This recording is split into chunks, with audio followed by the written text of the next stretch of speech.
સમાચારની શરૂઆત કરીએ તો ભાવનગરના બગદાણા હુમલાની ઘટનાના હવે ઘેરા પ્રત્યાઘાત જોવા મળી રહ્યા છે।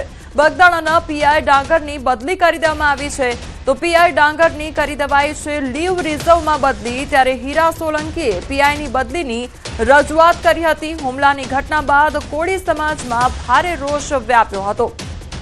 તો બગદાણાના જે પીઆઈ છે તે પીઆઈ ડાંગરની બદલી કરી દેવામાં આવી છે। અનેક રજૂઆત પણ કરવામાં આવી હતી। હીરા સોલંકી દ્વારા પીઆઈની બદલી અંગેની રજૂઆત કરવામાં આવી હતી અને ટૂંક જ સમયમાં જે પીઆઈ છે તેની બદલી કરી દેવામાં આવી છે। તો પીઆઈ ડાંગરની કરી દેવાઈ છે લીવ રિઝર્વમાં જ બદલી અને હીરા સોલંકી આ અંગે રજૂઆત કરી હતી।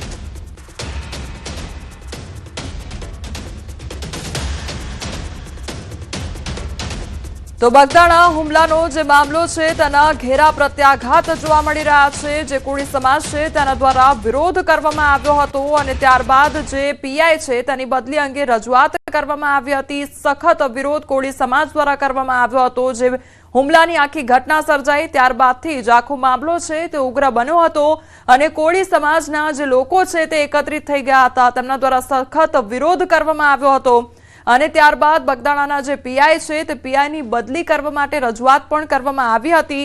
તો પીઆઈ ડાંગરની જે લીવ રિઝર્વમાં જ બદલી કરી દેવાનો મામલો સામે આવ્યો છે। ત્યારે હીરા સોલંકી દ્વારા આજે પીઆઈની બદલી કરવા અંગે રજૂઆત કરવામાં આવી હતી।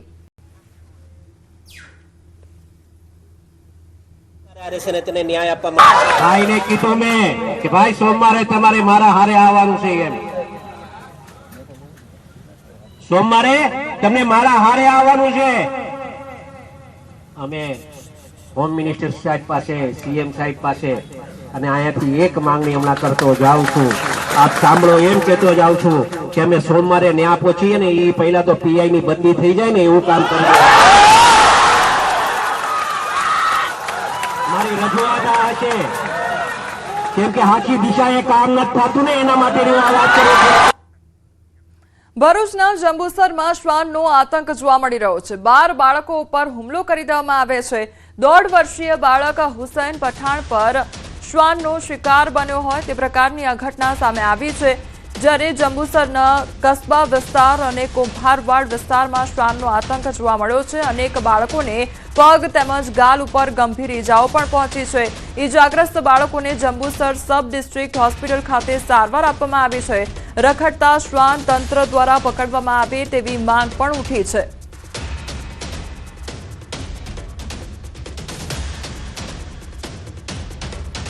તો ભરૂચના જંબુસરની આ ઘટના સામે આવી છે કે જ્યાં શ્વાનોનો આતંક જોવા મળી રહ્યો છે।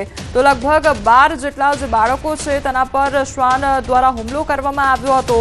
અનેક બાળકોને પગ તેમજ ગાલના ભાગે ઈજા પણ પહોંચી છે। જંબુસર શહેરી વિસ્તારમાં, કસ્બા વિસ્તારમાં અને બીજા અન્ય વિસ્તારોમાં બધે શ્વાનના હુમલા થઈ રહ્યા છે।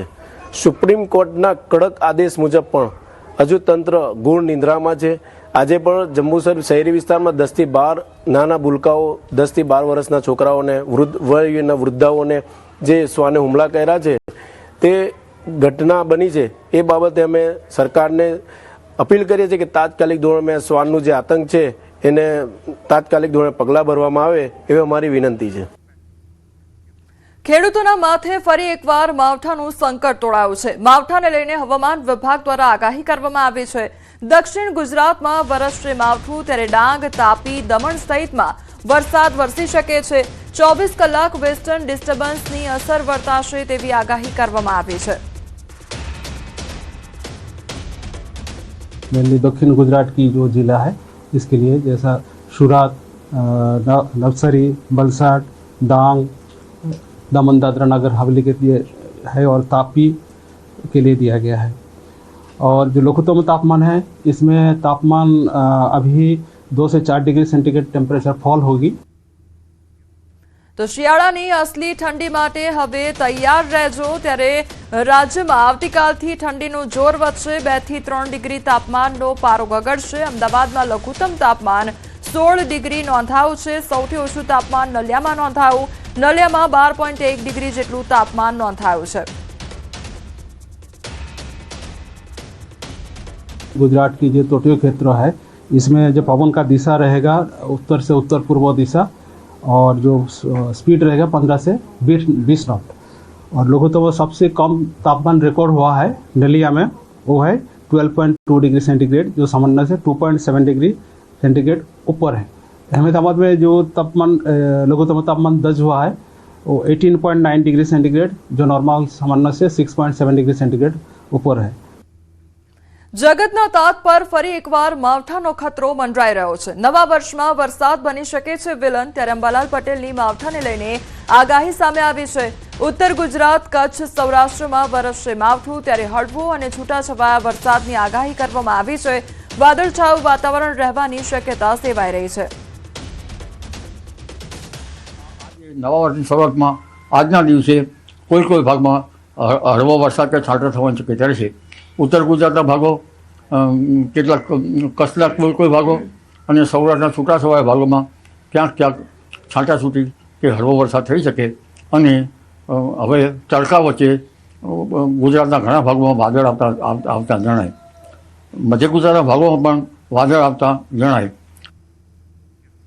તો હાડ થીજવતી ઠંડીમાં ઠૂંઠવા તૈયાર થઈ જજો, કારણ કે ઠંડીને લઈને અંબાલાલ પટેલ દ્વારા મોટી આગાહી કરવામાં આવી છે। જાન્યુઆરીમાં હવામાનમાં પલટો આવશે। 2 થી 4 જાન્યુઆરીમાં વર્તાશે ઠંડીનો ચમકારો।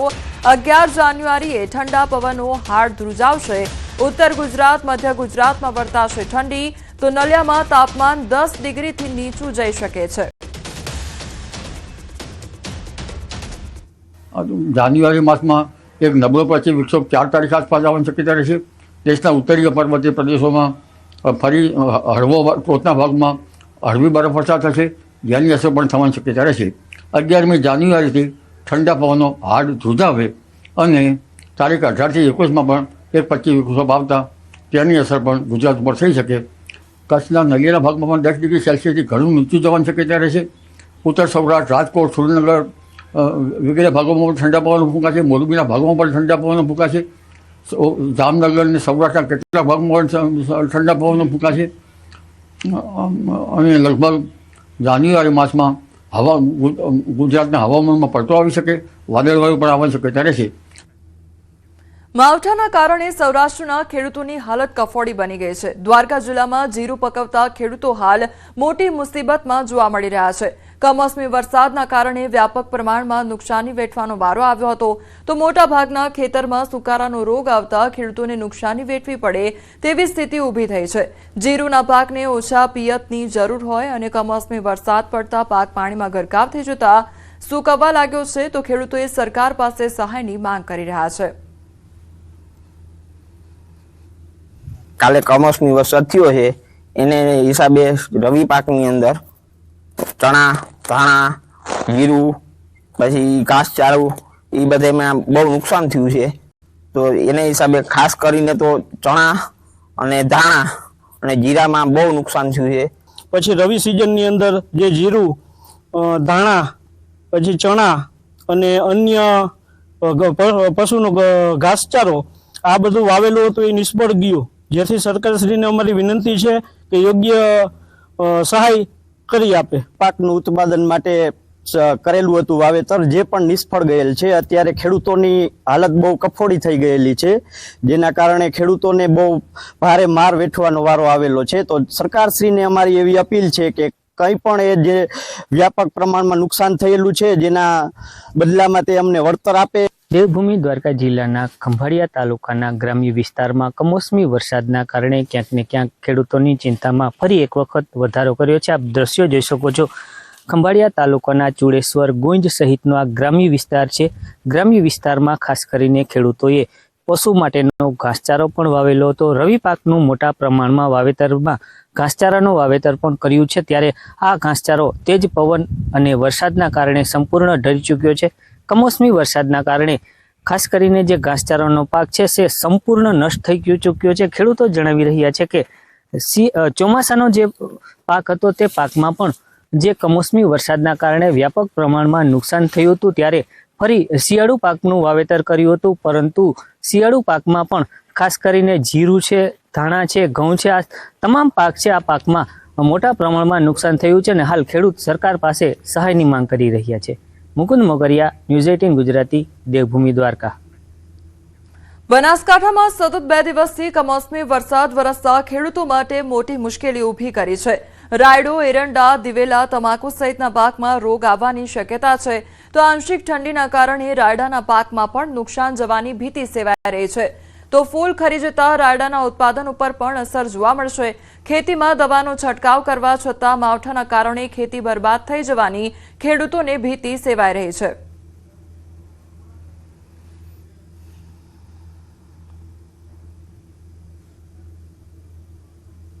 હવે આ કમોસમી વરસાદ આવવાના કારણે રાયડામાં મેલો પડ્યો, તે મેલાથી રાયડાના ફૂલ બધા ખરી ગયા એટલે રાયડા નાશ પામી ગયો.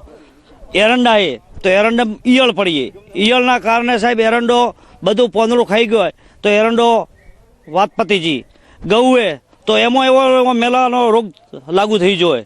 નુકસાનમાં વરસાદથી વાદળનું વાતાવરણ રહેતું હતું એટલે વરાળાઈ બગડ્યું, મને ફેલ જાય, પૂરેપૂરો નુકસાન એ જ જાય. શું આવે આવતો? આ રાયડો, એરડા, ઘઉં, બીજું કોઈ નહીં હોય. રાજગીરો થોડું કયા રોગો આવ્યા? મેલો પડવા પડી ગયો, રાયડો ઓરી કચ્યું પેલું પડ્યું, ઢાર પડ્યો હતી. નુકસાનમાં કોઈ ઘાટો જ નથી.